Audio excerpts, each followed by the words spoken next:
welcome everyone to the fifth session of the panel, The House as Gothic Locus, plus the Uncanny and the US Family of the 50 Plus Shades of Gothic conference series organized by PopMech Research. Today's panel is entitled The Ghosts of Capitalism, Neoliberalism and the State. And as the title suggests, it will examine how the current late capitalist / neoliberal regime can itself become a source of Gothic horror, seeping through the cracks of the everyday existence of families and across the boundaries of gender, race, and class. We have four wonderful speakers who will engage with these matters from a variety of perspectives, and that I hope will lead to a very fruitful debate at the end. But first, some housekeeping notes, if you'll excuse the pun. I will present our speakers one at a time when they present. And in order to foster a good debate, we will have all questions at the end when we will have a Q&A session. I remind the audience, as Anna said, that you should keep your microphones muted and the cameras off while the speakers are presented, although the speakers can leave their cameras on while the other members of the panel present their work. If you want to make a question at the end, I kindly ask you to use the raise your hand button at the bottom of your screens.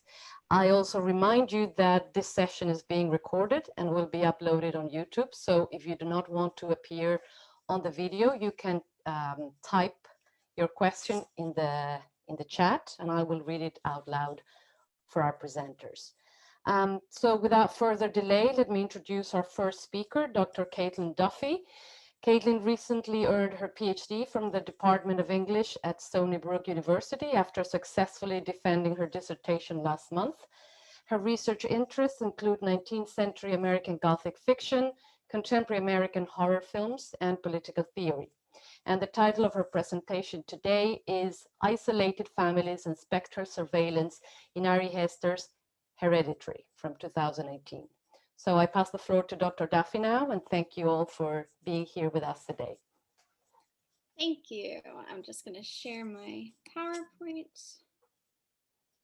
Okay, so this is Isolated Families and Spectral Surveillance in Ari Aster's Hereditary. So near the end of Ari Aster's 2018 film Hereditary, Peter Graham attends an American history class where the teacher discusses the, quote, many ups and downs, economically speaking, unquote, which the country has faced, including the Great Depression. The teacher shares that the federal government responded to the economic hardships of 1929 by creating programs to support the public, which it, quote, still has, unquote, in place. Aster's choice to include this classroom discussion of American economic catastrophes and 20th century public support systems might be read as a hint to audiences to view this film through an economic context. Our understanding of American haunted house and possession film genres are largely based on films that came out in the 20th century, such as The Exorcist, The Amityville Horror, The Shining, Poltergeist, and therefore were produced within a nation that provided social and economic support programs. In these 20th century films, families faced with paranormal attacks and invasions repeatedly receive help from the outside, such as in The Exorcist, where Chris and Reagan McNeil gain external support from fathers Karras and Marin. Recent haunted house and possession films like Hereditary, however, exist within the brutal and unforgiving neoliberalism of 21st century America. Because they were created and produced following this dramatic shift in America's dominant rationality, the 21st century horror film captures the specific anxieties and rationalities spawned by neoliberalism. In Hereditary, any potential outside help the Graham family might receive from the school, from Annie's group therapy, or her new friend Joan is summarily revealed to be nothing more than a new source of invasion or attack. This presentation is primarily interested in Ari Aster's 2018 film Hereditary's representation of the privatization of family and the surveillance symptomatic of existence within the neoliberal era. As such, I'm first going to briefly discuss where a critique of family privatization and family values might be found in Hereditary, before turning to the film's status as what Catherine Zimmer terms surveillance cinema. Additionally, Because I'm aiming to speak for only 12 or 13 minutes and Hereditary is a fairly popular film, I'm not going to provide a plot summary. So if you haven't seen it, I recommend you do. And also you might not want to listen to this presentation because there will be spoilers. Family and the rhetoric of family values have been major components of neoliberal belief in the United States since its inception. One of the major goals of neoliberal theorists and political thinkers is to, as Melinda Cooper notes, quote, reestablish the private family as the primary source of economic security and a comprehensive alternative to the welfare state, unquote. So long as the American public accepts the belief that it is the family's responsibility to take care of its own members, then the neoliberal state is able to remove various public support systems. The repeated linking of family success and moral responsibility is important to highlight. By making this connection, neoliberal rationality blames private families rather than larger systemic issues, such as the lack of sustainable welfare programs, for any financial crises they may experience. Under this regime of thought, those who are successful are lauded for their tenacity, wit, work ethic, and happiness, while the various privileges which allow them to be wealthy and successful go largely ignored. While pitching Hereditary to potential production companies, Ari Aster described it as, quote, a family tragedy that curdles into a nightmare, unquote. In particular, Aster wanted the film to subvert the American domestic melodrama formula in which the family suffers through some sort of tragedy, quote, but in the end, the bonds are strengthened and the family is brought together. It's the bittersweet American exceptionalist ending, unquote. Similarly, according to Claire Cronin, the American haunted house film tends to feature a fall then rise narrative pattern in which characters first suffer virtuously before finding a redemptive and tearful resolution. This traditional narrative arc would serve to reaffirm moral values and the importance of family relationships in the face of social institutions and programs which prove monstrous or unreliable. A film that utilizes such a storyline celebrates the ideal neoliberal family, one that is privatized, mobile, neo-traditional, and capable of ensuring the upward mobility of future generations. Hereditary, however, demonstrates the family as ineffectual in defending itself against complete and utter destruction from invasive outside forces beyond their control. Now, this is not to say that the Graham family doesn't try to save itself. On the contrary, each member of the nuclear family works towards protecting itself, yet fails. Steve, the patriarch, continues to push Peter to sign up for upcoming SAT prep courses even after his sister Charlie's death. Steve also begins to type out an email to a fellow psychiatrist regarding his fear over his wife Annie's mental health. Peter carries on going to school and hanging out with friends. Annie attends group therapy for grief counseling and accepts her new friend Joan's offer to talk through her feelings. And all three members of the family eventually come together to hold what they believe is a private seance to contact the deceased Charlie. Unfortunately, however, none of these attempts to survive work, as they are all either ineffectual, misinformed, or incomplete. In fact, all of the apparent connections to what appear to be systems of external support, such as the grief counseling group and Annie's friendship with Joan, are eventually revealed to be agents of invasion and surveillance.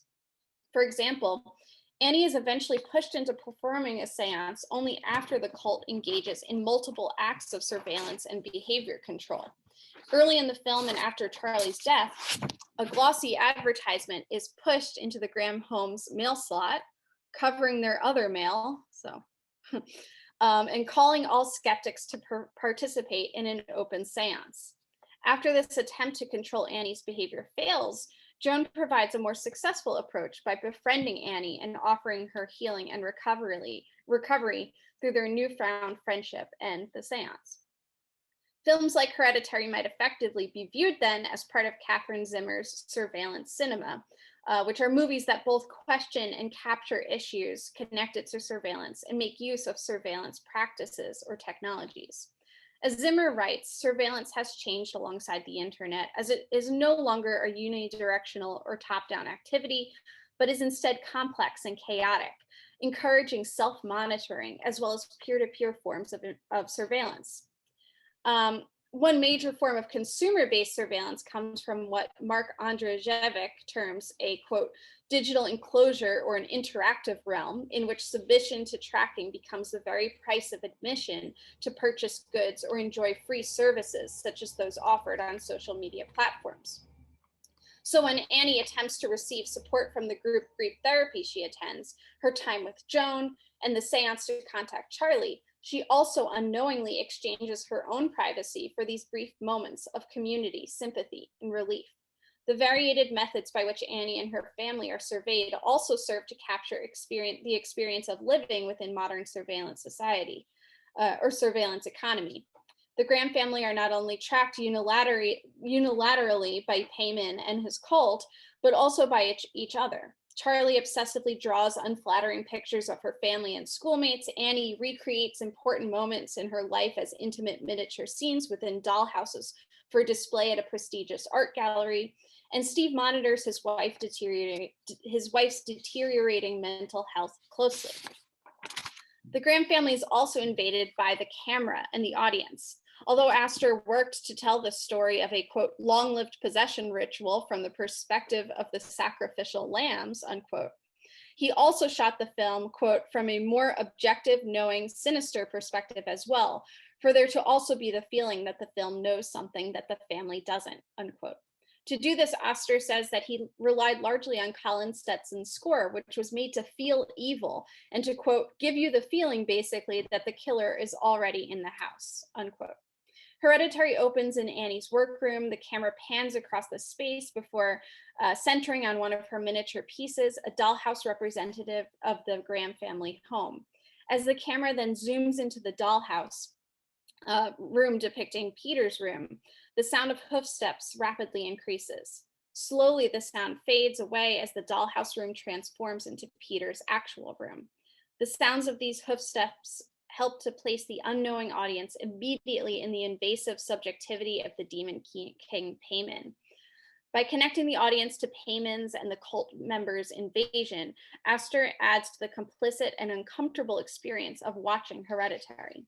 The audience is shown every detail, including the ones that they'd likely prefer not to see, such as Charlie's decapitated head crawling with ants, or the harrowingly lengthy close-up of Peter's face as he waits an entire sleepless night for his parents to discover Charlie's headless body. On the other hand, Astor sometimes makes the audience do the work. While more traditional haunted house movies typically guide viewers' eyes towards or away from ghosts or possessed bodies within the shot in order to execute the greatest scare, Astor's method simply films Peter's room.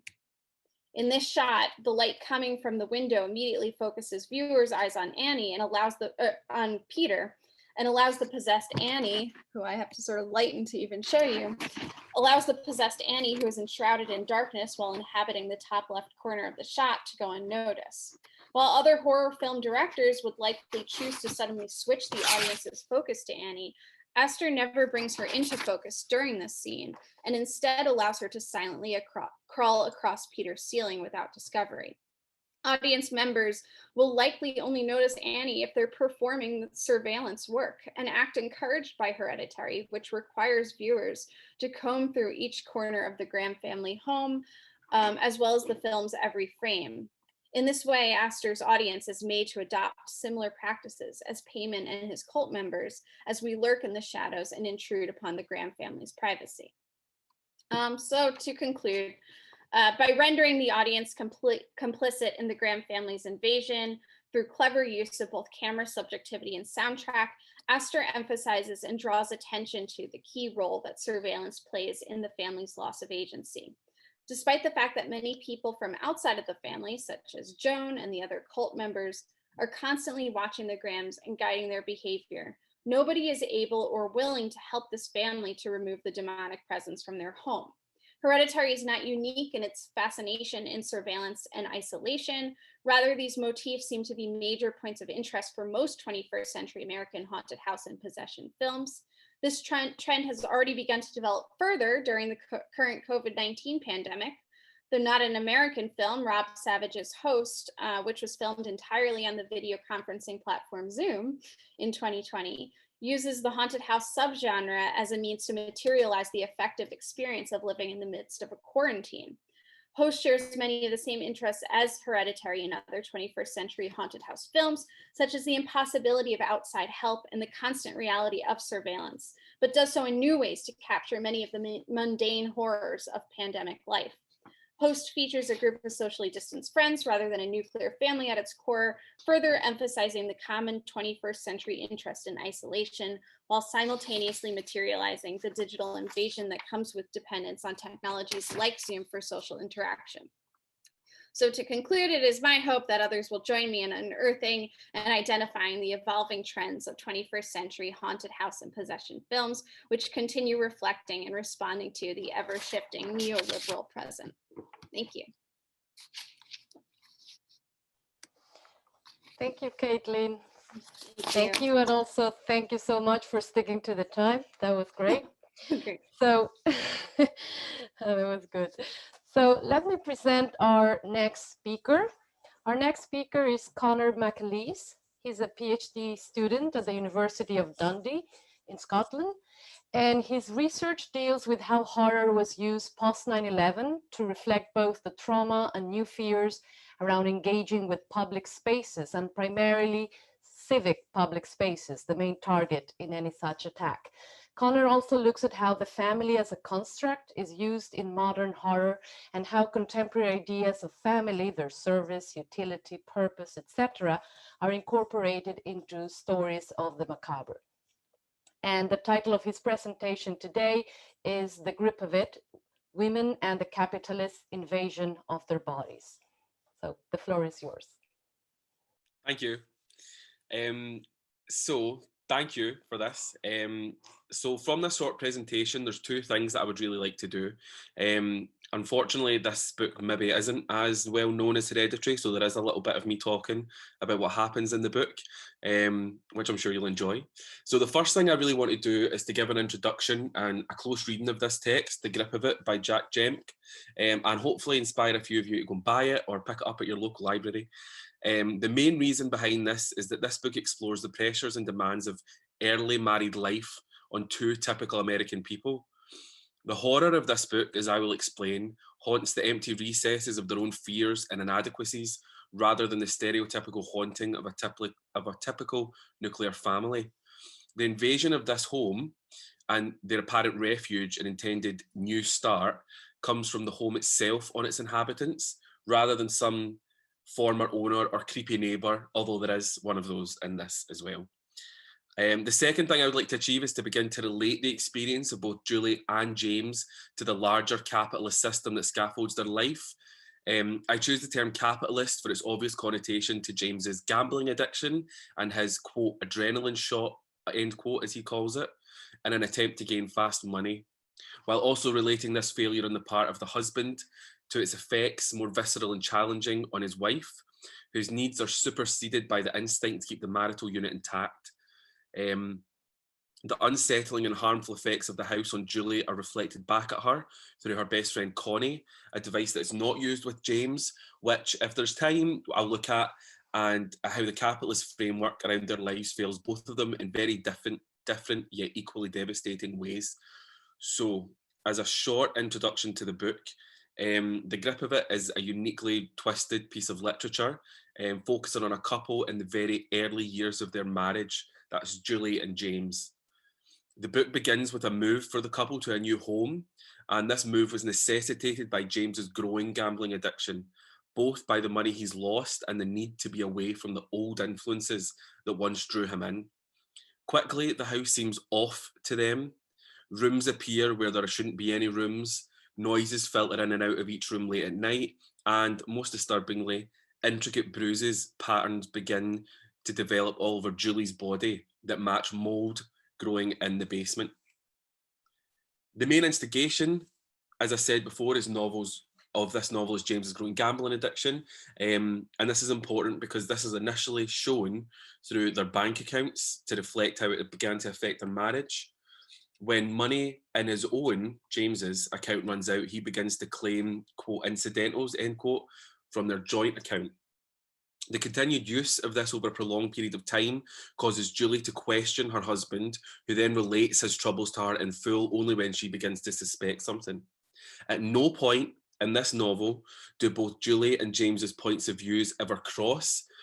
Each chapter maneuvers around one another.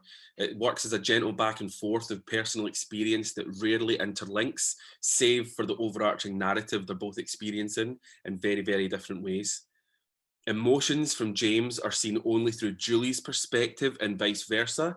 As each chapter is only a few pages long, they only give brief glimpses into the events of the moment as each sees them both themselves and how each sees each other. So the book, the house begins to infiltrate them both, but in severely, severely different ways. Julie, who is the main breadwinner, is more directly affected than James, but I'd like to begin with the effects on James due to the more abstract nature. James becomes emptier as the novel goes on, feeling as if he has holes and voids within himself that match the secret and hidden rooms that show themselves fleetingly to the couple. This inflation of the voids where James's feelings of inadequacy lie causes mental health issues to develop and fester in those spaces. On one occasion, he finds himself drawn back to the city for an art exhibition he, quote, missed on seeing, end quote, before he left, that he almost uses as if it's an excuse to go back despite it being his fault. Excuse me, they to leave in the first place. He becomes obsessed with a print of a man smoking and begins to suffer a form of sonder. He begins to fear that everyone is as empty as he is, and he passes out, waking only when Julie arrives to collect him. I felt it was important to mention James here, even though this is primarily an expedition in the invasion of the female form, as it is James's actions that forces Julie to take on the role of sole breadwinner. Rather than an equal partnership, as it had been before, Julie is now at the full mercy of both the outside world and her own home. One of the first insights we get into Julie's perspective is this quote here. I tell myself that they don't resent that I was hired as VP of product, even though they've all been here longer and know the business better than I do. So this is a direct quote from Julie. At her internal concerns over her position within her new company, what is most striking about this is that she equates it in the same thought train as she does the quote, easy jokes, end quote, her colleagues make about her concern that the quote, neighbour is spying on us, end quote. In fact, their disbelief of her struggles with the house, which have just begun to show themselves, seems to draw more of her ire than her fear of stepping on anyone's toes for the job she's just taken over. And then her first bruise is discovered just below her collar, like a little hickey. I use the term hickey as it is used in the book. Initially, Julie thought this was a symbol of James's love to her. But, and I quote, the bruise is pushing at its boundaries, expanding as I watch. I think of the way James grabbed my shoulder on our walk to the restaurant and pulled my collar wide to see the bruise on my neck advancing to the one on my shoulder. They rush for each other at a glacial pace. I feel my eyes well up with fury that I've done this to myself. I let the hickey happen, and now the bruise can grow from there. So I've chosen this quote for two main reasons. The first is that this highlights Julie's self-blame for the situation. She blames herself for allowing James to give her a hickey, for her subservience when he grabbed her too roughly, and conflates the two as being her own fault rather than James's. This is also symptomatic of how she feels about the situation with the house as a whole. She let him get away with it, and she stayed with him. Instead of looking out for herself, she's allowed herself to be dragged into this nightmare, or so she thinks, that's what she believes. The second reason I chose this quote is what it represents on a wider scale, especially in a capitalist society, and one that is, if you're watching from the West, you'll be familiar with, is that women continually blame themselves for not leaving abusive relationships. This is well documented and defined. They also use similar excuses such as, quote, I let him do it, end quote, in the same way that Julie let James give her a hickey. After the first incident, there's a fallacy that women then let their husbands keep up their behaviours by forgiving them or believing their apologies. One other section of the quote to point out is the part that says they rush to each other at a glacial pace. This quote is pivotal, I feel. It highlights to the reader how even though all the signs are there, either for the haunting or James' abuse of Julie, which is left up in the air throughout the novel, is that there's an inevitability about it under the current system. Even though things happen glacially to us on the outside, they can feel rushed to those on the inside, those experiencing that abuse. Over a very short period of time, the bruises on Julie's body grow. After some vaginal pain, she visits her doctor, who smirks at her and asks if she's been trying for a baby, as there are bruises along her cervix. A common way this happens is through vigorous sex, but the bruising doesn't end there, instead swelling and moving through her body before attacking and scarring her brain, leading her to be diagnosed with epilepsy, something she hadn't had before living in the house. It's the casual way this book treats this invasion that is most shocking. The way that the doctor initially just looks at her and smirks, saying, have you been trying for a baby? There's no care for the woman's part. It's almost as if she's invited it by this desire to want and need a child, something she's never expressed to him. I'd like to move on to how capitalism and horror frames this. So, quote, the Gothic made a compelling return in the final decades of the 20th century, end quote, says Christoph Grunenberg in American Gothic Culture. And he cites the 80s shift towards conservative values and a, quote, laissez-faire, end quote, capitalism as one of the key reasons for this. Capitalism has evolved in horror, however, as Saoirse Flame describes. With the Texas Chainsaw Massacre, the, quote, disenfranchisement of capitalism, end quote, shows what Robin asserts as the, quote, logical end result of capitalism, end quote. In this case, the meeting of the base desires of humanity with cannibalism. This will make sense, sorry. By the time of American Psycho, however, capitalism has become something hollower, an echo of what was once the American dream, destroying itself by feeding on the ephemeral for the sake of it, as shown through Bateman's beauty regime, narcissist fantasies, and attachment to Manhattan lifestyle. Capitalism takes on a more sinister turn in the grip of it, however. I argue that this moves from the mode of the killer to that of the killer itself. I argue that this is based on these 3 points. The first is that there is a system that forces James and Julie to ostracize themselves from family and friends and one another through James's initial gambling addiction and the pressure this then places on a sole breadwinner household. The second reason for this shift, I argue, is the embodiment of this form of capitalism slowly seeps its way into the cervix and brain of Julie while physically leaving James alone. I see this as a representation of the dialogue and continual debates that consistently put women and their health at risk through the same conservative ideals that allowed the expansion of Gothic and horror tendencies in mainstream media. And finally, the last few pages deal with the sale of the house to a new couple, one who pays more than Julie and James were asking for. This, to me, shows a disregard for collective survival, as once again, James and Julie are ostracized from their own humanity, having been through so much in such a short space of time. I think the last few lines of the novel sum it up best.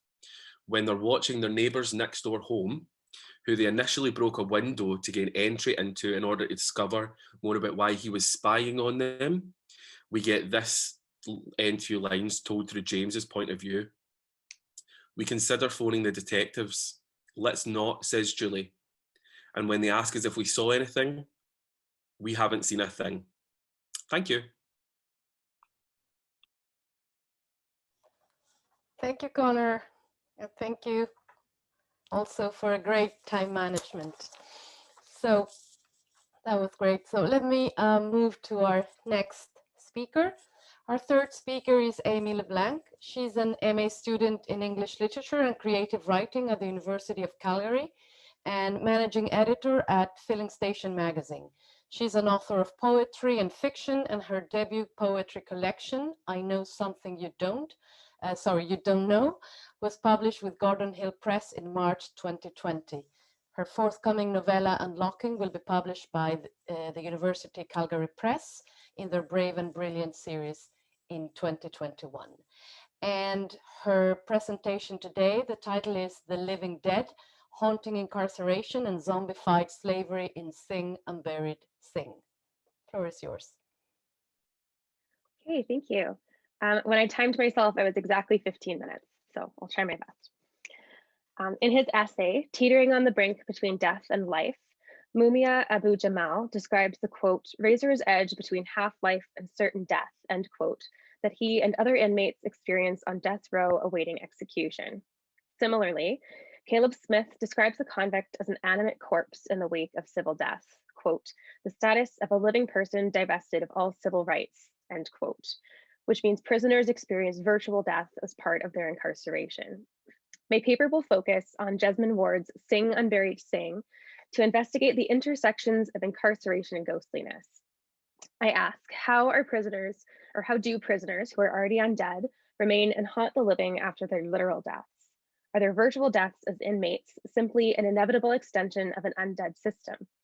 It can be argued that the prison is a new form of slavery, as, quote, such forms outlive their efficacy, their structures ossify, undergoing this endless recycling of cultural zombification, end quote.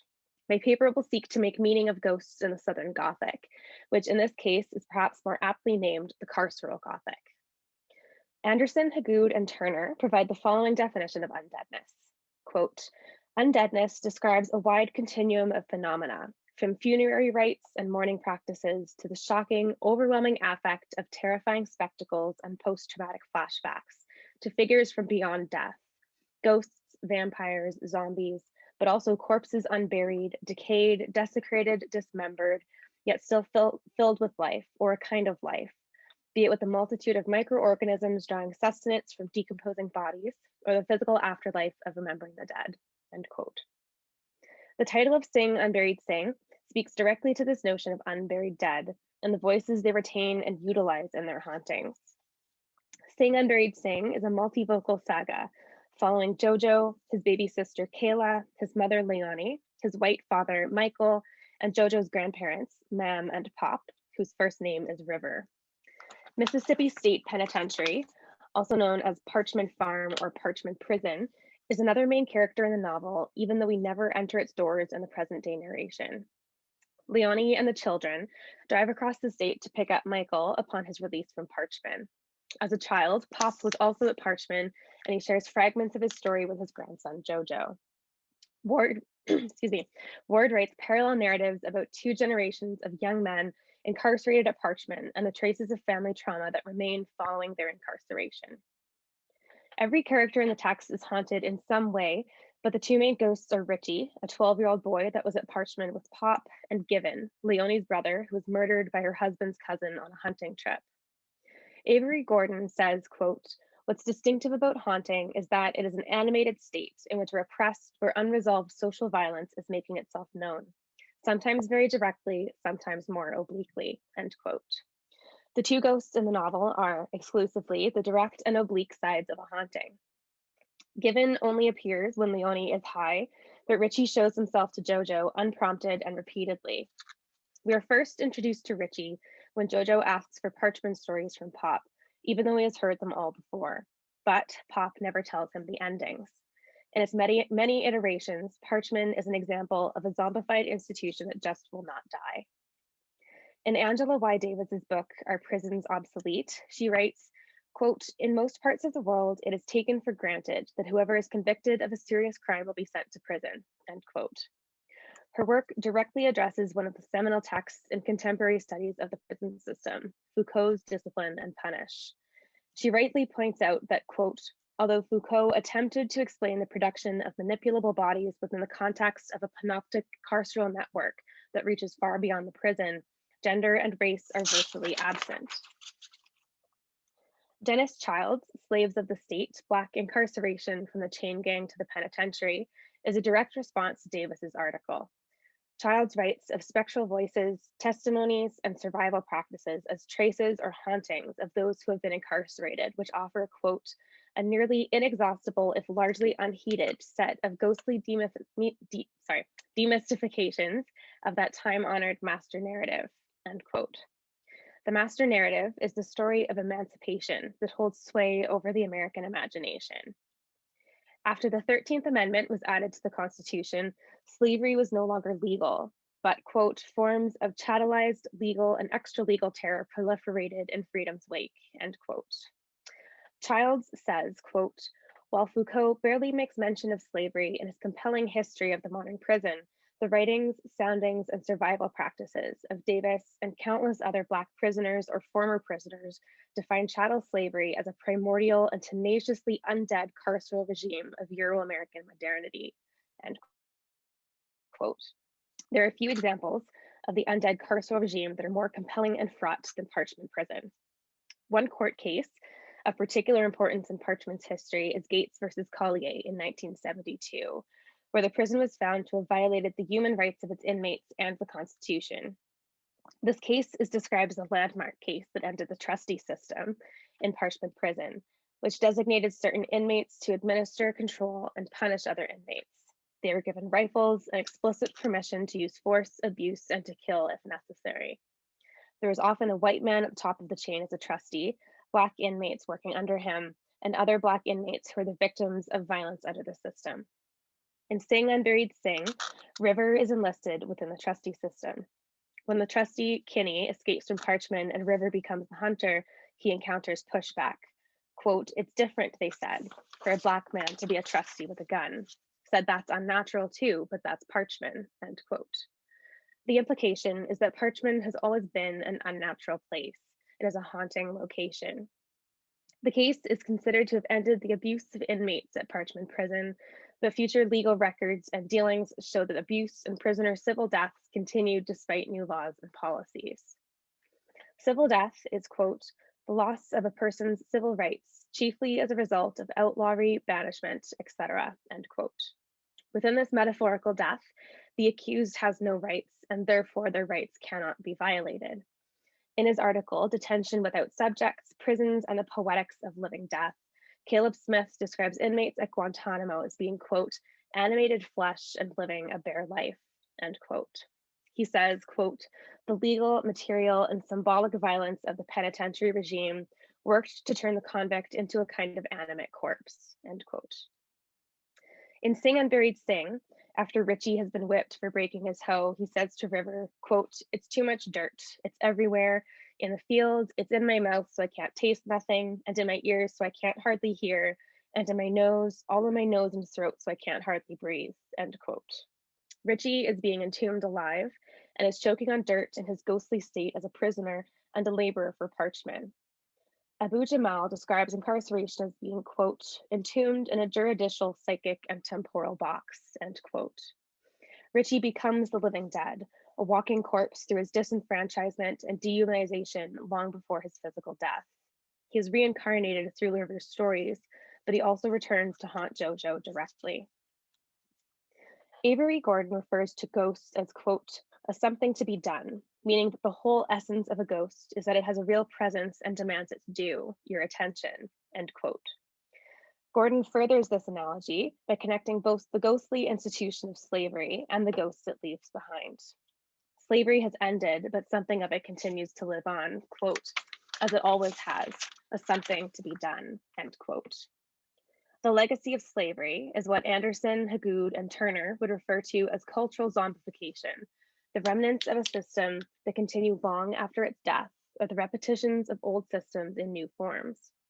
In this repetition, prisons become a modern form of slavery, tapping into tropes of undeadness by being unalterable and refusing to stay buried.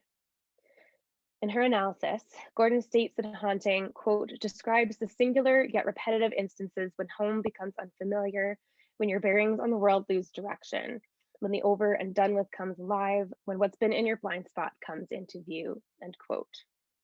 In Sing Unburied Sing, we see the unfamiliar and the over and done with amplified by the remaining elements of a zombified system of slavery for both Jojo and Richie in their parallel narratives. At Parchman, Richie shifts from his incarcerated living death to his physical death. When the family returns from Parchman, Jojo asks Pop to finish the story he has never finished telling. Richie says, quote, "I want to remember, ask Riv, ask him to tell you," end quote. And River begins the story at the end. He explains how Richie had wanted to escape Parchman and go home. When Richie witnesses Blue, another inmate, rape one of the female inmates, Richie runs with him out of fear for his safety. Blue attacks a young white girl near the prison, and word gets out that Blue and Richie are on the run and have attacked a white girl together. The assumption is that they are equally implicated in the rape and attack as two Black men. Riv says, quote, "I knew that when it came to the two of them, they wasn't going to tell no difference. They was going to see two beasts who had touched a white woman," end quote. Riv explains that Blue was cut into pieces and skinned alive, and that the same fate awaited Richie. When Riv comes upon Richie in a clearing, he pulls a shake from his boot and strikes Richie in the neck to save him the suffering the angry mob would have inflicted. Once Richie is dead, Riv lets the dogs tear him apart. As Riv is finishing the story, Richie begins to darken. Jojo says, quote, "At first, I think he's singing again, but then I realize it is a whine that rises to a yell, that rises to a scream, and the look on his face is horror at what he sees," end quote. The blind spot in Richie's ghostly memory has been filled, and the trauma is too much for a young boy to bear. After finally hearing the story of his incarceration and death, Richie is distraught, angry, and desperate for comfort. He tries to take Mam, Jojo's grandmother, with him to share in his rage and pain. Mam says, quote, "He come for me, vengeful as a beat dog, pulling all the weight of history behind him, says he wants me to be his mama," end quote. Mam's bedroom becomes the site of ultimate haunting, with Richie and Gibbon both present at her death. Gibbon intervenes while Leonie recites the liturgy, and Jojo speaks directly to Richie's ghost. Quote, "Ain't no more stories for you here. Nobody owe you nothing here," end quote. The climax of Sing Unburied Sing occurs in the home, not in the prison, the car, or the fields. Ward is making a claim that when the undead prisoner inhabits the home, whether virtually or physically dead, the home can be as haunted as the prison. In Playing in the Dark, Toni Morrison writes, quote, "American Africanism makes it possible to say and not say, to inscribe and erase, to escape and engage, to act out and act on, to historicize and render timeless," end quote. These intersections, contradictions, and paradoxes are what make ghosts such a critical vessel for voicing the turmoil and trouble of marginalized people.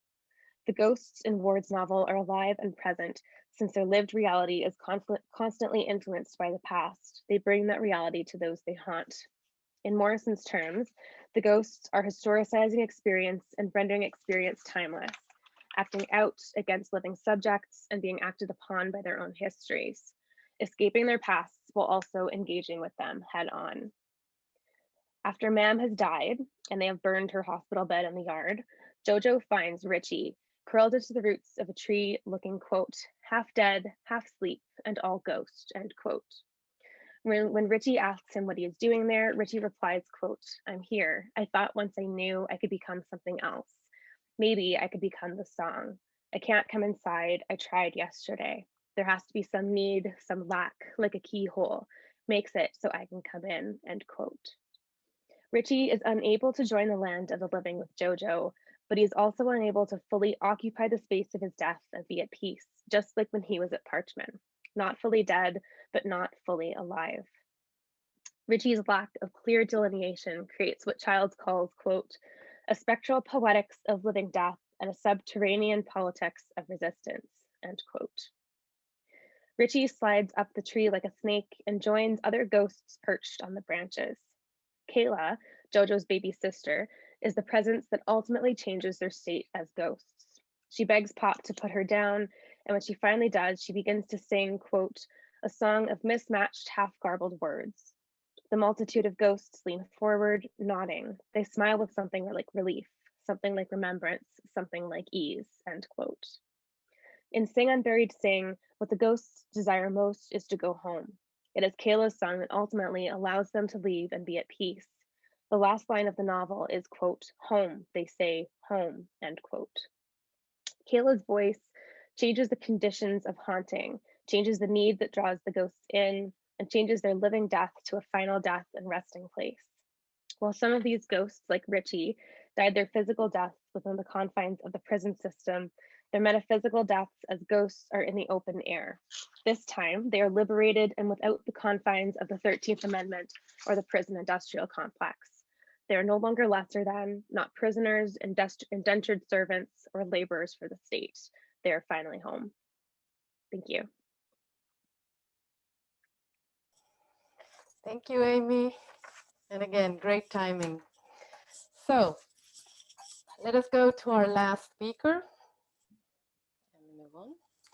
So our last speaker is Karenie Mcfarlane. She's associate professor where she teaches in the Department of English at Mount Sinai Vincent University in Halifax, Nova Scotia in Canada. Her main research interests include the Gothic and its relation to neoliberalism, technology, and monsters, especially mummies and zombies. And the title of her presentation today is If You Have Ghosts, Haunting Neoliberal Real Estate in Paranormal Reality Series. And the floor is yours, Karen. Thank you. Thanks. So I want to start by talking about the 1982 film that we've already had alluded to, Poltergeist, because it produced some iconic images that have lingered in performances of paranormal investigations in contemporary popular culture. And in fact, I would say it shaped popular representations of the relationship between technology, the house, and the concept of belonging and place that I want to think about here. Poltergeist taught us, perhaps not for the first time, but definitively and with a lot of scares, that the devices that we are so intimately connected to are in fact portals that lead from our domesticated screens into the unknown, mysterious, and impenetrable depths of immaterial networks. And it taught us that technologies do double duty. They might be able to channel more than we intend or indeed want, but they are also the method for addressing, if not fully explaining, what haunts us. While predating the contemporary technologies that now run many homes, thinking about this film is a useful way into my discussion of television and web series, which dub themselves as reality television, that revolve around elaborate performances of the deployment of technology as a central element in their so-called investigations into hauntings across the US and beyond.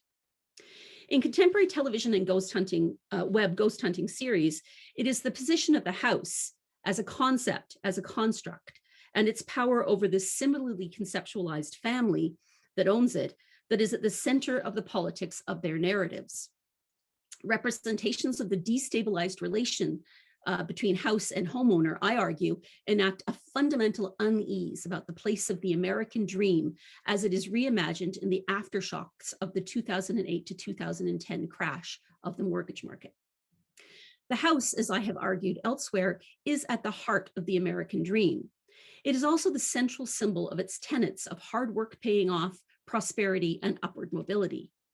But the mortgage crisis that precipitated the failure of banks and lending institutions in the US changed the terms of the American dream as the bottom fell out of the housing market and families lost their homes in unprecedented numbers.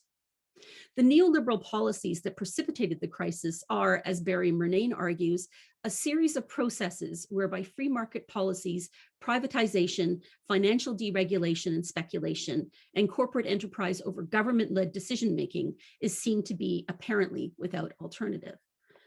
The tangle of cause and effect that resulted in the mortgage crisis is an almost unnavigable labyrinth of buying and selling, backroom trading, financial manipulation, and the movement of immaterial capital that resulted in millions of American families trapped in their debt and some in their homes. The breadth of the crisis made it unsettlingly clear just how tenuous the homeowner's claim to the status of ownership was. In truly Gothic terms, invisible powers worked to destabilize the American home, making it unsafe and ultimately unlivable.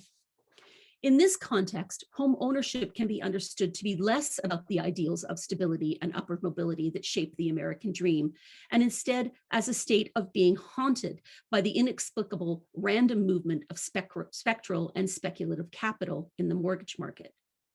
In this sense, the shift from being a homeowner, with the emphasis on the concept of home as a place of belonging, to the impossible position of mortgage holder under liberal capital, forces a reconceptualization of the relationship between the house and family as one that is haunted by instability, invasion, and loss.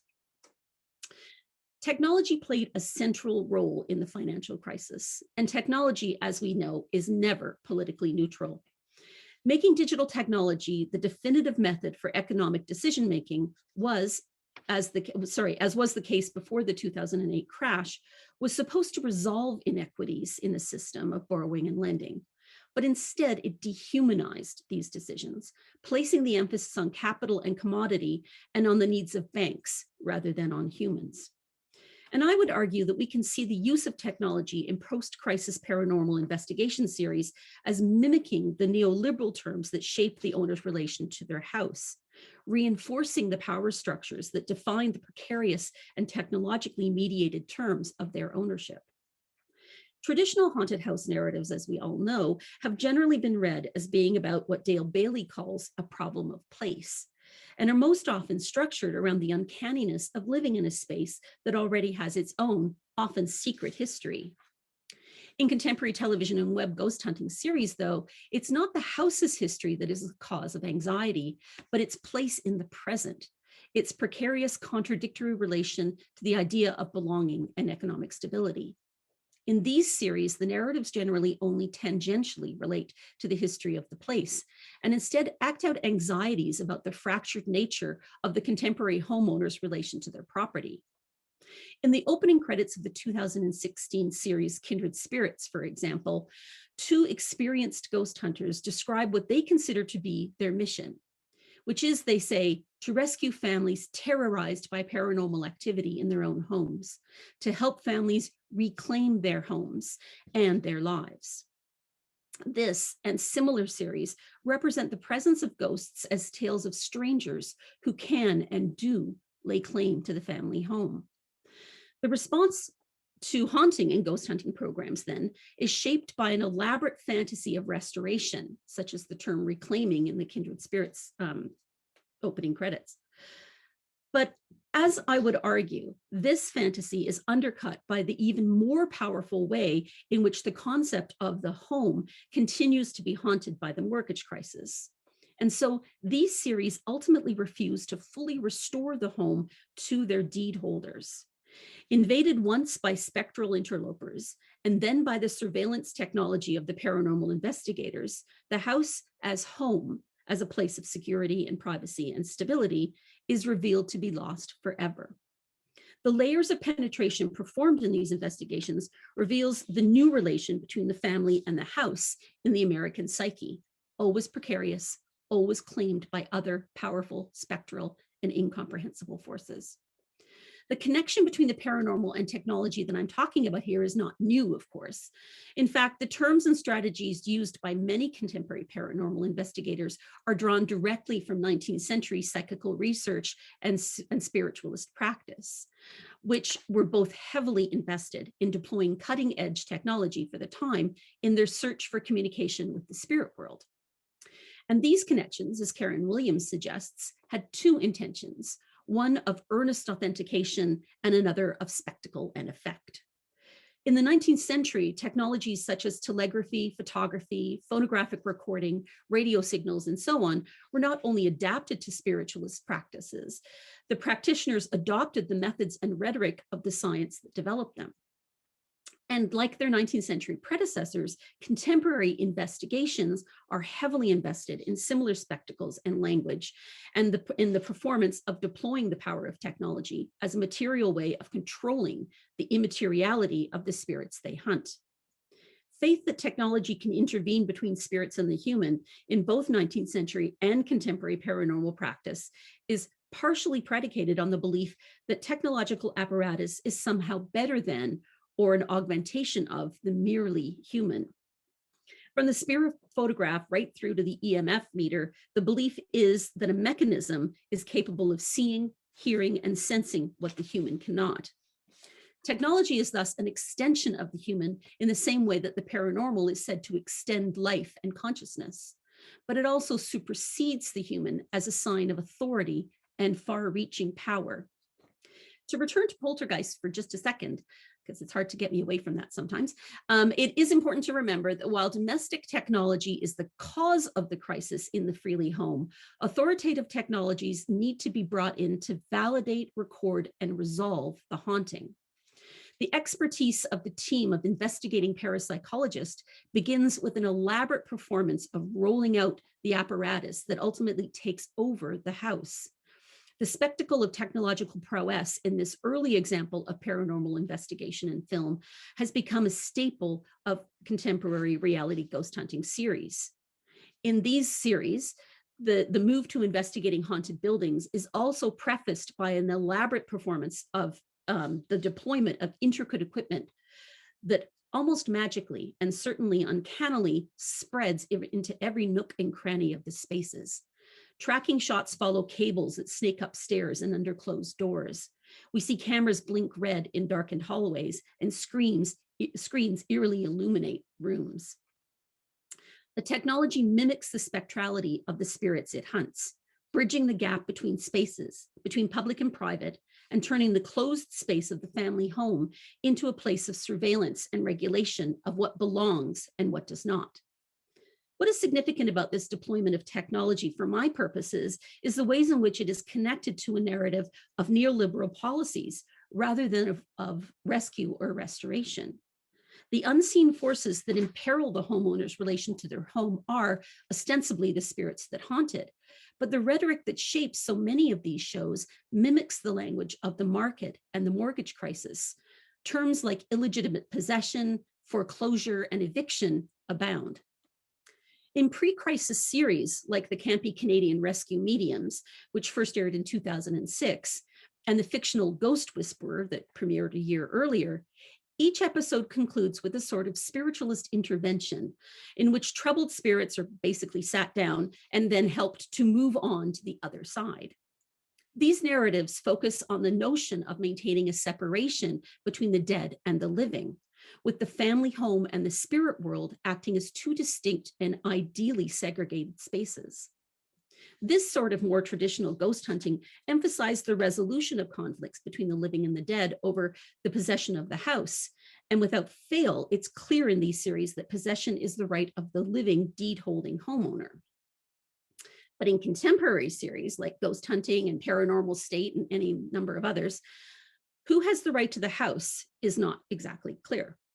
The investigations in these series are less focused on rescue than they are on surveilling the inhabitants of the house, collecting data, and knowing the house in ways that are inaccessible to the living inhabitants. In spite of reassuring monologues in their opening credits, in the majority of these series, the investigating teams don't restore the home to the family. Instead, they teach the family how to live with their spectral housemates. In one episode of Kindred Spirits, for example, ghost hunters Adam and Amy validate the family's experiences and identify the ghosts in their home as a woman and her children who were murdered years earlier in a house on the same road. Adam and Amy assure the homeowner, Nicole, that the ghost is not bothering anyone. She's just in the space because it meant something to her. They conclude by advising Nicole to learn to talk to your ghosts and assuring her that everything will be okay. The lesson here is not that Nicole's house is once again her own after this intervention, but rather that there are and will always be other claims to the place. And this is rehearsed over and over again in many of these series. In this and other instances, ghost hunting technologies in paranormal reality series reaffirm neoliberalism's redefinition of the homeowner to the borrower, always existing in a precarious relation to their house. In episodes of these series that take place in private homes, the houses are not the grand, too good to be true mansions of series like American Horror Story. They are familiar, modest, suburban dwellings, the sort of house that was all too attainable for so many Americans before the collapse of subprime mortgages. As the focus of the investigation, the house draws attention to the fact that haunting in the neoliberal age stands in a complex relation to the concept of the family home, signaling other spectral claims, reminding that every possession is a repossession, and that the house's position in post-crash culture is always and primarily as a commodity in the housing market. In these series, the strategic deployment of invasive technology into the ways in which haunted family homes serves to record and capture, the strategic deployment of invasive technology into the always already haunted family home serves to record and capture the ghostly vestiges of the American dream. Thanks. Thank you, Karen. And again, we're doing great with time. So that's great because we'll have time for for debate. And so I have questions here and there, but I invite the audience, if they have any questions, they want to turn on their cameras and their mics and just pose the question, or you can write them in the chat.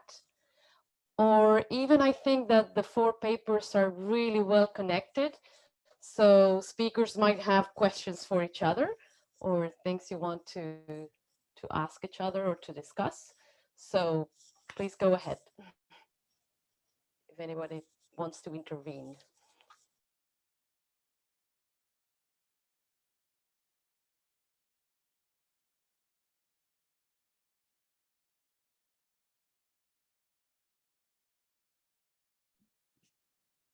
I can ask just a quick question of Caitlin, just because it's interesting.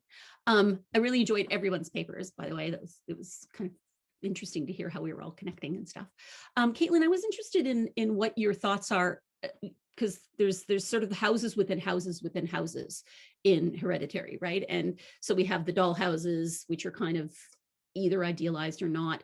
But I was really interested in the treehouse and how that functions in terms of the play on space and haunting and stuff in the film.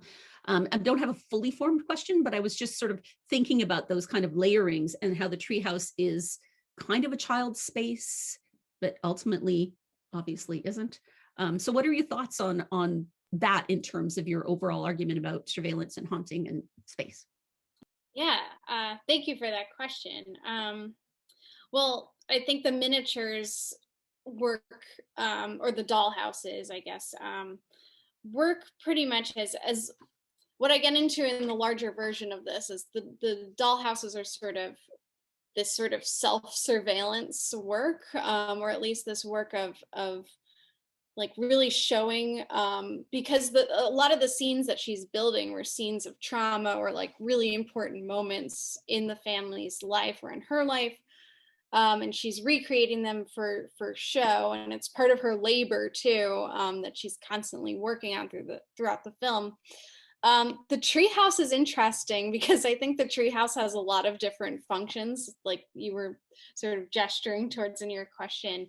I think it is like, yeah, this sort of child place, but I think it's also incredibly ominous. I think my thoughts on it are still forming as I'm talking right now. But like, of course, that's where the movie ends and the final crowning of Peter as Payman. But even before that, that's where a lot of the surveillance on Peter in his bedroom occurs.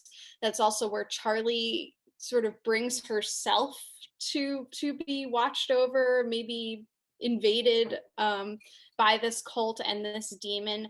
So yeah, I don't really have a clear question or a clear answer yet. But I think that's worth thinking about a little more. So something that, when you were going through your presentation, something that I'd always equated the treehouse with, when I watched Hereditary, was the treehouse of horror for The Simpsons. It was always this kind of place where you would go to tell scary stories. And I always thought that was a really interesting point of view, because trees, I don't really know what it's like everywhere, but I know that trees can be seen as this invasive thing, like between boundaries of houses that are purchased, trees need to get cut down or moved, but also that peeping toms and people that want to watch you will use trees to get to these kind of higher accesses to see what's going on in your house if they really wanted to. And because it's dark and there isn't usually a lot of light, it can be this kind of safe space for the other, yet it's still somewhere that you consider part of your territory, but for them it becomes their own kind of thing.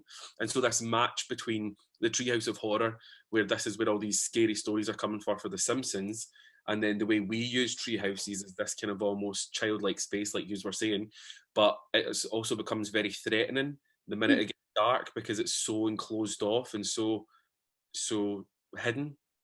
Right. Yeah, that's interesting. And there's a treehouse too in one of the Paranormal Activity films that's used actually in a pretty similar way to Hereditary. But yeah, I like that idea of like this liminal, like innocent childlike space, but also this space that's like house, but not quite house, that's not really protected, and may even be a way into your own home. That's really neat. Thank you. The other thought too, just that came out of what Conor was saying too, is that in a lot of ways, trees themselves kind of predate the building of the house, right? So if we're going to think about all of those things about, you know, the relation to trees rather than to tree house, that's another element. So that was, yeah, thanks for throwing that my way as a thought. My thing with trees, sorry, is that I do a lot of work in trying to separate the Gothic from the horror, and like I try and make them two separate things, which I'm working on. But for me, when I look at things like, especially in North America, and I'm saying this just because that's where most, if not a lot of you guys are from, is that whereas we have castles and we have these kind of vestiges of history, you guys didn't, and perhaps still don't, but yet trees and nature and canyons, and these became your symbols of the Gothic. When you talk about an American Gothic, nature is really what's used in a way that maybe wasn't as much over here. So just when you were saying about trees predating houses, I think that's a very uniquely North American perspective, because although we have that here, we generally put it on like remnants and ruins of civilization, whereas over there it seems to be more vibrancy or decommissioning of nature as part of your Gothic heritage. Yeah, and certainly the Canadian Gothic tends to be the people who theorized Canadian Gothic very much kind of located in this concept of wilderness and things, and it's often separated out from how American Gothic works too in that sense. But yeah, really good point. Yeah, nice difference. Thank you. So if there's no other comment now, Ana Marta, go ahead. Thank you, first of all, for the presentations. They were all very interesting, I think, and very well delivered. I really liked Amy's, and I think it touched on different topics.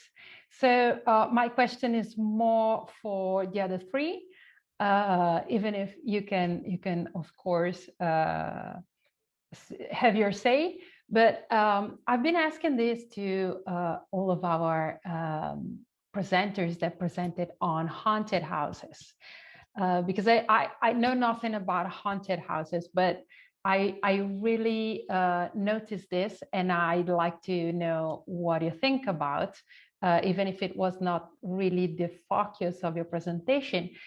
We have realized that haunted houses and narratives that go about a house are very often about whiteness. They're very often about a certain kind of middle-class American family, rather than touching on ethnic topics or ethnic characters. Even though actually we had a presenter the other day that stressed that, for example, Southern Gothic, yes, it's about the white house, the white family house, but the haunting comes from the plantation. The haunting often comes from this racialized past, from this big elephant in the room, so to speak. But quite often when it's the haunted house that is not in this kind of context, it is focused on a very white kind of set of characters and set of problems.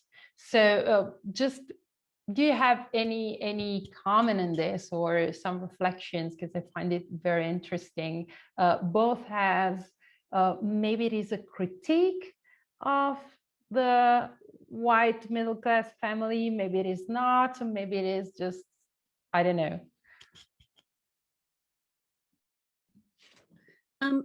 Yeah, and it is a really interesting question, right? Because the whole construction of the American dream is very much a kind of construction of whiteness, right? One thing that I have talked about elsewhere was, but I don't think it's out in the world at this point. But anyway, when I've talked about American Horror Story, and I sort of went off in another direction to talk about race in another discussion in that series, and especially, so I sort of pulled in the Roanoke one as well because of its kind of problematic relationship to indigeneity.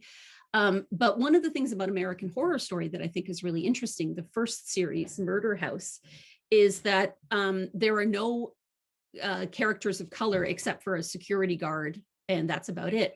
But significantly, at the end of the first Murder House, the family that buys the house at the end is in fact a Latin American family.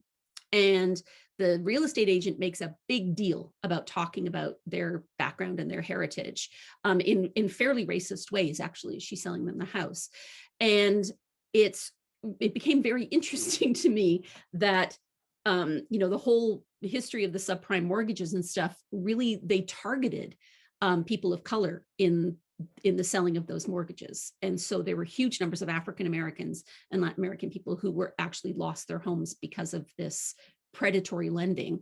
And the fact that the people who get stuck with the home at the end is this family, I think, is significant, because it's again that it's a shift in a way of reflecting not just the reality of the crisis, but also it signals a whole pile of other things about where American culture has kind of gone with this question of ownership and the horror of ownership in that sense. So, that's one of the only examples, except for, sort of ones that sort of have prior claims to the space, right? In Canadian Gothic, there's a lot, Algernon Blackwood and stuff did a lot of things with Indigenous claims to the land that result in hauntings, the Indian burial ground stuff. But there's not a lot in those terms. So I think it's a really interesting question. But yeah, the only example I can think of is that conclusion to American Horror Story. I'll leave it open to the rest of you guys. Something I would kind of equate it with is that it just doesn't make sense for what people want to say about the Black experience in horror, in the same way that when it's dealt with queer issues, the setting up of a happy family house who is then haunted doesn't make sense with the narrative structures that a lot of Black and queer stories want to go down in terms of trauma and oppression and trying to fight back and inserting this idea of them or us moving into a house like that and then being victims of something as random as a haunting or horror just doesn't make sense with any narratives that have been created in Hollywood so far. I know that they've tried to do something, this is more queer than it is Black, but with Spiral on Shudder, where it was the whole point of that wasn't anything to do with the gay struggle or the queer struggle or queer identity, which a lot of movies and TV shows, that's all they really want to show, is this struggle rather than just normal queer or Black people living their lives and kind of being victim to the same things that white people are. Whereas it's only really recently started to become part of the narrative structure. And obviously, you need to mention Jordan Peele, because he's obviously the big famous one with it. But Spiral was one I thought I would mention too, is I think a lot of people just don't want to tell a story that doesn't fit into something that's already made a lot of money. So unless you're suffering against your identity, then they don't really want to include it, because there's no past box office receipts that say that's going to make money. So I think it is part of this capitalist issue that we're discussing. Yeah, and just to jump in sort of with what Conor and Karen have said already, I think too, Claire Cronin talks about this a bit. She has an article on, I forgot what the title is, but it's something along the lines of the haunted house as melodrama. But in that article, Claire Cronin talks a lot about how the American haunted house narrative, there is this very conservative cycle of this narrative. And I think I would argue that a lot of the American haunted house narrative is pretty conservative. And for that reason, and because of that, or maybe part of its conservative nature, is this constant rehearsing of the white middle class version of the American dream. So it is a very white tradition. And also, again, it's reaffirming that very conservative American dream, because we see these families, often the haunting happens at the same time as the family is dealing with some sort of domestic dispute or issue. And by the end of the film, the ghost or ghosts are usually cleared or, able to pass on. And then the family is able to return to their sort of heteronormative stasis. And like, we usually get the shot of the happy family hugging each other. The wife is no longer possessed. She loves her children and her husband once more. So I think it is this larger tradition. I'm excited to hear from Conor and Karen that there are like new versions in this. And I think Hereditary too, even though it is still very much a white film, is doing something different with the tradition. But yeah, hopefully we move past this very conservative haunted house narrative. Well, and that's such an element of the Gothic, isn't it? Is the Gothic tends to restore that conservative order at the end, almost inevitably. So, you know, that's a big part of it. And in terms of queer characters, I think it's so interesting that when they do show up, because there is the family of gay men who, remember, they want to have a child and everything in American Horror Story. They're always set up in very heteropatriarchal, those families are set up in very heteropatriarchal terms, right? There's, you know, that there's monogamy, there's very clearly kind of middle-class values. And so they're just kind of like, you know, insert individuals here. I mean, it's something I go on about if people stand still long enough because it annoys me. Things like Modern Family, right? There's nothing progressive about Modern Family. Everybody is just being, you know, a pair of monogamous people in a single family dwelling with small children. There's nothing queer really about that series. So I think that's what's interesting too, is when queerness appears in these series, it always appears in those very kind of, you know, middle-class heteropatriarchal terms. So yeah, that's another element of this. If I could just jump in, I mean, I would like to listen to Amy, if you have anything to add to this discussion, but just like this connection of the house and the white, because it's the American dream, which has been portrayed as typically white. I've noticed in recent novels I've been reading, the idea, like the theme of collapse, like at least in two novels, which, well, are not great by any means, and one of them you might say that it's not even American, but Salman Rushdie's The Golden House, and then there's one by Barbara Kingsolver, it's called Unsheltered, and then even one by Lethem where the house doesn't exist. And I always kind of read them as this idea of the whole, I mean, I connect it to you know, the late capitalist, but also in ideological terms, especially Rushdie's, because it came with the election of Trump, and this, you know, it's totally unsustainable, and how the house is this ideological representation of many things at once, and they just like boom, they go down. And well, there's nothing more after that, because I guess we'll see what happens. But Amy, do you want? Yeah, sorry. Just to throw in something really quick. I mean, of course, that always takes us back to The Fall of the House of Usher, right? And that kind of like iconic early American kind of image of house and heredity and you know, the impossibility of all of that in the American context. So it's kind of so interesting to know that motif is continuing. Yeah, and also, right, the house, not just in material terms, but this like lineage, right? It's super interesting. Just to kind of tie some of this together for my kind of talk as well, is that I do totally agree. Like a lot of haunted house movies and literature, they're very conservative, they're very white. And then what this book does so differently, I think, is that it's so rooted in hauntings that they're very rarely in the house. Like the house is where the ultimate haunting and the ultimate kind of climax happens.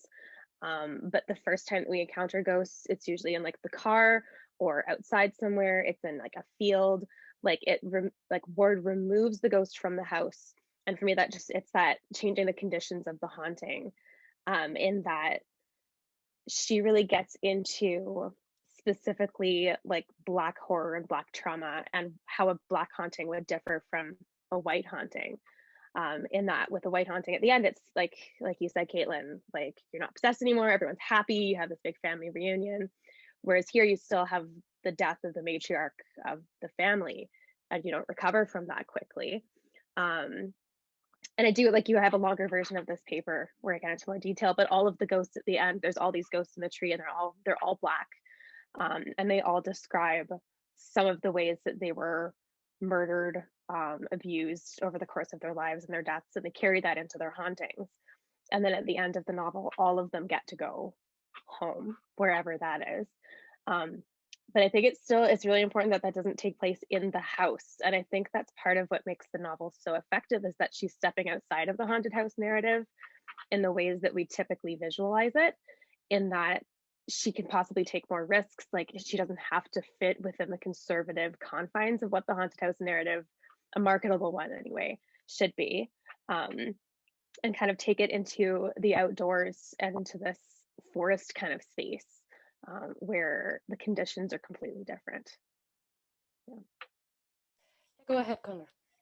Something I would ask about that, if whether that's more an American thing rather than a horror aspect. And these aren't, the two that came to my head when we were discussing it weren't, these aren't hauntings, but The Descent and Eden Lake are both two British horror films. I don't know if anyone's seen them, but they're really good if you haven't.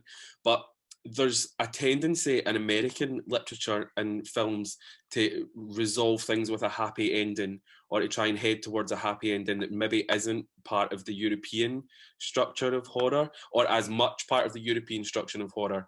So although it's not taken away from it being an issue of race, is there maybe an Americanized version of the horror we've really been speaking about that wants everything to end up, the woman's not possessed and this is fabulous, that European traditions wouldn't go down as much? That's just for everybody. Like, I think in some ways that might be one of the distinctions that you've been looking for, right, between horror and the Gothic. Because I think historically and traditionally, Gothic has tied up those loose ends and returned everything to that conservative kind of space, right? The order is restored. If it's 18th century Gothic, it's we have someone back on the throne or back in charge of the castle or whatever. But horror leaves things open-ended, generally speaking, right? It doesn't resolve in quite the same way. So I know that there are a few things that I've looked at in the past that have sort of tried to set that up as a distinction. And I think it's a useful distinction on some levels, because the Gothic, we go back to Radcliffe, right? And it's all about, apprehension, right? And tension and terror. And horror is about like visceral response, right? According to her. And so that is also a very visceral thing. Like so many horror, if you think about a lot of horror films, they end up with, you think everything's nice and there's sort of nice music and everything's lovely, and then a hand comes out of a grave or or something happens. And so what we thought was the ending isn't the ending. And that's what horror does. It gives you that kind of visceral fear that there's no resolution. So I think that might be one of the elements, but I do, take your point as well that there is a huge difference between how European Gothic kind of can function versus, other international Gothics too, not just, the US Gothic, but Canadian Gothic functions differently, Australian as well, all have those kind of different histories that then kind of work, slightly differently. But yeah, sorry. Okay. Any other comments, questions? I think just putting a bit together all of your answers, I think that sometimes it's also, I find it interesting how, of course, as you were all saying, nobody finds exciting the story of some Mexicans buying a house, because we assume that usually the Mexican is the maid or the gardener, or so, which happens in horror movies. Usually, I don't know, I have this image, but I cannot tell you what movie that was. There's the maid, usually the Mexican maid, that says, oh my God, here something is happening, there's some supernatural forces, and she's scared, and the white family says, no, you're an ignorant whatever, believing in superstitions, and then that's something that happens in horror, in American horror movies. And I found quite interesting how in the last La Llorona movie, it's 2019, I think, that La Llorona comes and invades the house. It suddenly it is a a Llorona that comes in the house and they have to keep her out. But that's a reinterpretation of an archetype that usually doesn't haunt houses. I mean, she usually just haunts the rivers and streams of water, and that's really the quintessential nature of La Llorona. But in this case, suddenly, as she's haunting this family that just moved in, blah blah, suddenly she's haunting the swimming pool, and she's trying to get into the house. I found that quite interesting because I thought, hey, they're kind of reinventing an archetype that is not American, but it's Mexican, and they're just somehow applying it to the paradigm of the haunted house. And I thought that was really, really interesting and kind of weird. Kind of ironic reversal, right? Yeah, I mean, why should be haunted houses, you know? Conor, did you want to say something? Sorry, it was literally just them that they did the same thing in Paranormal Activity with the Hispanic maid, and she was walking about with like smudge sticks, and like it was a comic caricature of a human being, the way it is then treated. And it was just because I thought maybe that was the one you were thinking of, that I interjected there. Sorry. Yeah, it might be. And I'm sure I've watched a few in which there was some kind of Hispanic servant that somehow felt the foreboding mood, and some kind of haunting was coming in, and they didn't believe her or stuff like that, you know. And I think it's quite interesting. Kind of, we could maybe go beyond that kind of representation. I don't know. And, well, it's and interesting that it's racialized now in American, you know, because that was always the thing in a lot of 19th century narratives, was the working class woman or the servant, right, would be going, you know, that's not a good thing. You know, you shouldn't be having, like one of H.G. Wells' stories about a plant, his housekeeper is saying to him, that thing is evil. It's, yeah, the strange orchid. She's saying that thing is evil, do not have, and he's just, you know, the sort of scientist is sort of the man of science is just, oh yeah, this is great, I love it. And then it ends up trying to kill him, and she ends up dragging him out of a greenhouse. But that happens so often in 19th century Gothic. And so to like, your point is so interesting, because now that figure in contemporary American Gothic has become sort of the working classness has been then overlaid by this other layer of otherness, right? That's really cool. That's all I'm saying. Yeah, I agree. Also, this idea that you know, the other, the Mexican or the immigrant, this also idea that they are more connected to the supernatural or something, which in fact says more about the other person who cannot see that this orchid is terrible, than about the Mexican or the Hispanic itself. Okay. Any other comments, questions? Or we're good to go? Anna, you're the boss. I think, I don't know, if we don't have any more questions, I think we can. I do have one, but I don't want to go over, but I have one for Conor. No, come on. Listen, I was very, very interested in this relationship between the house and the woman, but how, you know, the house is haunted and everything, but, you know, actually, I don't know if it actively attacks the woman, but what you mentioned about how when she starts getting the bruises and the house starts getting mold and these, no, so I kind of thought about it as like parallel things happening. And so what do you make of that? Like, because I'm always thinking about collapse, right? So I'm thinking if this woman is going to be sick, like the house should fall apart or something. But I thought that was super, super interesting. If you could say something about that. So I think it comes from this Gothic heritage of exactly like what you were just saying there. The house if it starts to have a crack in the wall, there's going to be cuts on the women. Like, it's almost like the women in the house are interchangeable.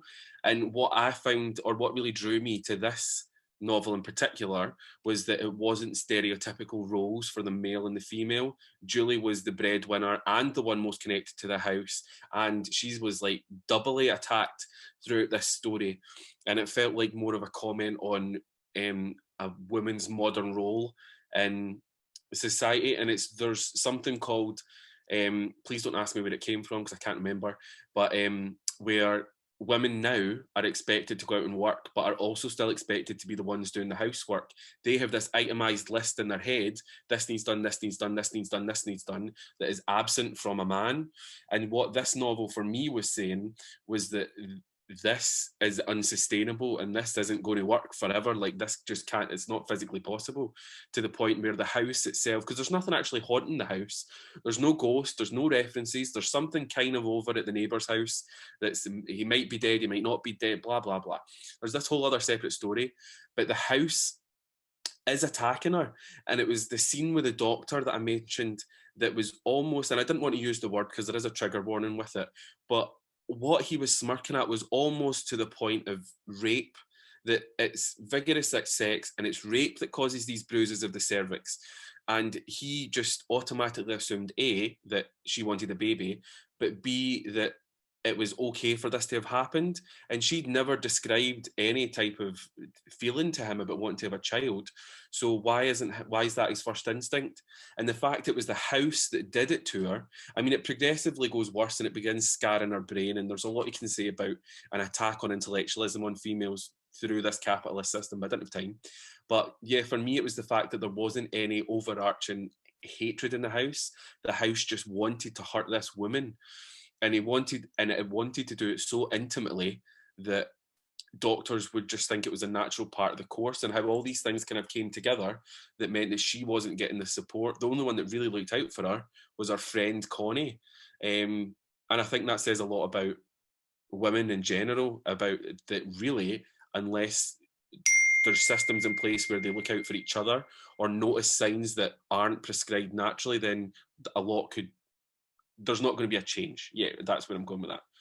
So that was my thing about the mold and the bruising and stuff. It was just the house is doing it to her, almost like the house is creating itself as a voodoo doll for her. It's going like, so this is mold to me and there's no source for it. And it's not really going to do anything to me, but this is really affecting you, like to the point where she's hospitalized. So that was probably it. Thank you. That's interesting. Anything else? I mean, I could go on. But I have questions for everybody. But maybe in the interest of time, I don't know. As you want. I mean, you're the chair. Oh, it's okay. I think we should run like an hour and a half, right? We're a bit over. Yeah. Any final thoughts, comments? This was a great debate, I think. Yes, go ahead, Karen. Sorry, yapping on. This is not related to asking a question about anybody's papers, but first of all, I wanted to just thank all of the organizers for the conference, because this is great and all of your hard work. And also, I wanted to put in a shameless plug for the International Gothic Association. I'm the co-president, and I want to encourage, and Caitlin is our postgraduate representative, actually. Yay. I just wanted to put in with luck, if everything works out, we will have an honest to God, person-to-person, face-to-face conference in Dublin next July. So please join the association. You get a copy of Gothic Studies, which is a phenomenal journal, and you get to go to this conference that has like one of the best parties in the history of the planet. So, and it's in Dublin, so what's not to like? And 2 years after that, it's here in Halifax in Canada. So very accessible for those of you in Europe.